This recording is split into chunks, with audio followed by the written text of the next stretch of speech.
Terima kasih Anda masih bergabung sama kami. Pemirsa, sebelum saya lanjutkan perbincangan bersama Bapak Arya, kita akan simak terlebih dahulu pergerakan di IHSG.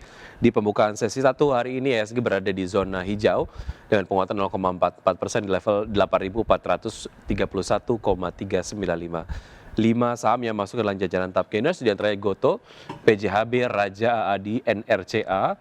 5 top losers ada CBRE, Future, kemudian ada ASCL, Bull, dan juga SMGR. Pergerakan sektor teknologi sejauh ini memimpin penguatan dengan penguatan 3,15%.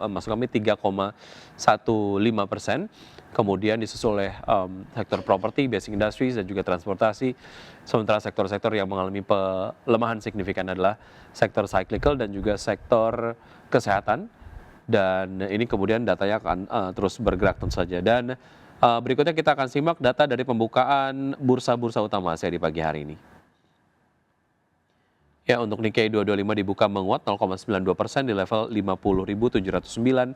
SCI Singapura dibuka melemah 0,59% di level 4.465. Kospi Korea dibuka menguat 2,46% di level 4.051 dan Hang Seng Hong Kong dibuka menguat 1,2% di level 26.440. Dan berikutnya adalah kita akan simak saham-saham pilihan di pagi hari ini. Pemirsa, diantaranya adalah ada BBNI dengan support di 4.400, resisten di 4.600, INTP dengan support di 6.475, resisten di 7.000, ISAT dengan level support di 2.000 dan resisten di 2.300, AADI dengan support di 8.225 dan resisten di 9.450. Semua saham direkomendasikan buy. Baik, kita kembali berbincang bersama Bapak Arya Santoso, Presiden Direktur CSA Institute. Pak Arya, kita ke saham-saham pilihan pagi hari ini. Tadi kita sudah bahas mengenai saham Big Banks, kemudian BBCA, Ya, dan satu saham berbasis perbankan yang direkomendasikan pagi hari ini dari Anda adalah BBNI. Apa yang membuat BBNI menarik jika dibandingkan dengan sektor perbankan himbara lainnya, Pak Arya? ya sebenarnya boleh dikatakan hampir semua bank itu menarik ya, tetapi kita pilih salah satu yang cukup mewakili. Kita lihat bahwa BBNI juga masih cukup menarik dan masih ada ruang untuk kenaikan lanjutan secara jangka pendek, sehingga ini menjadi pilihan ya, karena penguatan di hari Jumat di pekan lalu itu menjadi suatu trigger untuk kita bisa jadikan pilihan di pekan ini. Baik, BBNI dengan target Mas di level berapa Pak Arya yang mungkin bisa dinantikan oleh pelaku pasar? Ya, secara jangka pendek kita melihat masih ada ruang untuk peningkatan sampai 4.600, Baik. bisa dimanfaatkan untuk pergerakan jangka pendeknya di area-area sekarang. Bisa area belinya di kisaran 4.490, 4.500 itu menjadi satu area beli yang cukup menarik. Jadi di harga-harga sekarang ya bisa buy on weakness. Baik, berikutnya ada INTP yang Anda rekomendasikan pagi hari ini. Ya, Seperti apa analisisnya, Pak? Ya, INTP juga kita lihat di hari Kamis dan Jumat lalu itu ada penguatan yang cukup baik, sehingga terjadi breakout dari puncak sebelumnya di harga 6575 ya. Jadi masih kemungkinan akan ada kenaikan lanjutan juga untuk INTP, bahkan sampai dekat area resisten 7000 dan bisa menjadi area beli di kisaran 6650. Itu menjadi area beli yang menarik ya untuk INTP di kisaran 6650 sampai di harga sekarang juga masih cukup menarik. Baik, biasanya untuk sektor-sektor berbasis produsen semen begitu berkaitan dengan program pemerintah yang dilakukan dan ini memprioritaskan pembangunan infrastruktur. Tapi kemudian ini Ya. tidak terdengar secara apa ya signifikan begitu dari program-program yang diprioritaskan oleh pemerintah. Tapi kemudian Anda merekomendasikan INTP, apakah memang secara potensial upside menarik atau seperti apa, Pak Arya?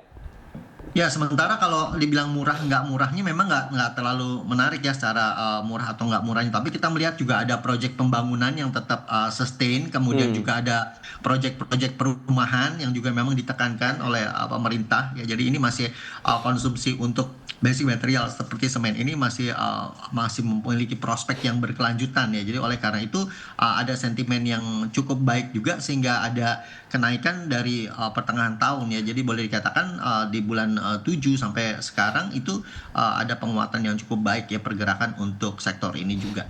baik. Ya, ada terkait dengan proyek-proyek pembangunan dari fasilitas dan juga infrastruktur yang kemudian Ya. masih dijaga keberlanjutannya itu kemudian dilihat sebagai potensi untuk dapat mengerek pergerakan dari INTP begitu ya. Ya, Dari betul INTP sekali. kita ke Indosat seperti apa Pak Arya?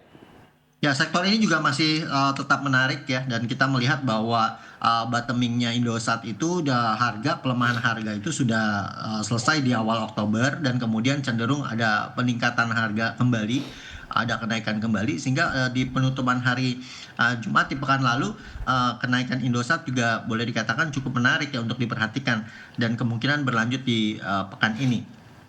Jadi di kisaran area belinya itu di 2.100 sampai ke harga sekarang ya, bisa dilakukan entry secara bertahap. Kemungkinan ada penguatan lanjutan sampai area 2.300 untuk Indosat untuk gerakan Oke. jangka pendek.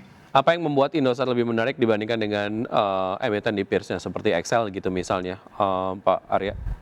Sebenarnya boleh dikatakan Indosat ini menarik karena satu dari size-nya yang cukup besar ya, Mhm. kemudian secara price movement juga kita melihat di pekan lalu itu ada inflow yang lebih menarik ya dibanding yang lain.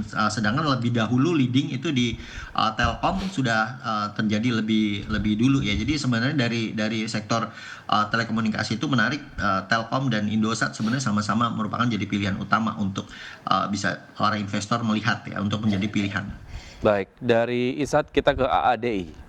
Ya, AAD ini ada ini ya, ada sentimen dari pembagian dividen yang yield-nya cukup baik ya, boleh dikatakan ini akan sementara akan terjadi penguatan yang cukup menarik ya. Kita lihat sangat mungkin terjadi pergerakan harga sampai di atas 9.000 kemungkinan dalam waktu dekat ya. Oleh karena itu bisa dilakukan area beli ya. Jadi jangan terlalu agresif juga hari ini karena sentimennya masih cukup kuat ya. Ya kira-kira di kisaran 8.850 itu boleh dikatakan maksimal ya, jangan lebih dari itu. Jadi ketika ada pelemahan di hari ini itu bisa dilakukan pembelian. Bahkan kalau ada pelemahan sampai di kisaran 8.600 pun itu bisa menjadi area entry yang baik untuk AADI.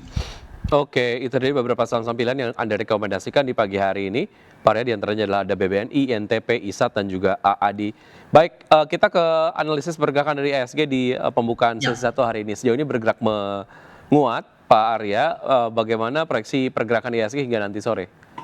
Iya, saat ini masih di kisaran 8.436 ya. Kita melihat bahwa sangat mungkin di pekan ini juga masih ada penguatan lanjutan sampai nanti sore. Resistannya di kisaran 8.466, target sementara ke arah itu, area supportnya di 8.350 ya. Jadi ini merupakan satu ruang gerak yang sangat mungkin terjadi sebagai level konsolidasi, atau kalau penguatan itu targetnya yang terdekat itu di 8.466 ya, dan kemungkinan akan menguat lanjutan sampai di kisaran 8.594. Itu target-target lanjutan dari IHSG.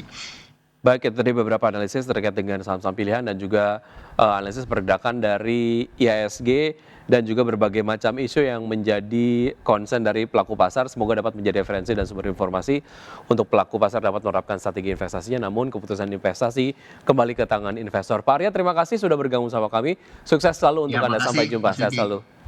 Ya. Baik, terima kasih.